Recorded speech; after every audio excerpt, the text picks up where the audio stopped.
Guys welcome back to కేవీఎన్ vlogs. నేను ఈరోజైతే మా తాత బీసీఆర్ ఫామ్ హౌస్కి అయితే వచ్చేసాను. రండి లోపల టైం ఏమున్నాయో చూపిస్తాను.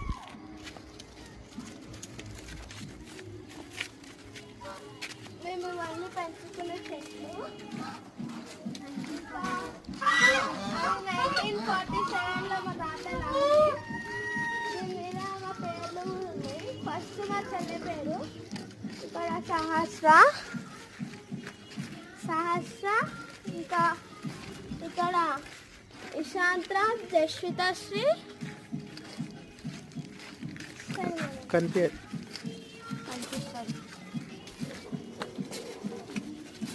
ఇలా కనిపించదు కానీ ఉదయశ్రీ ఇంకా శశాంక్ ఉంటుంది. ఇది మా తాత లారీ, అది కాటులు, ఇది మా తాత ట్రాక్టర్, అది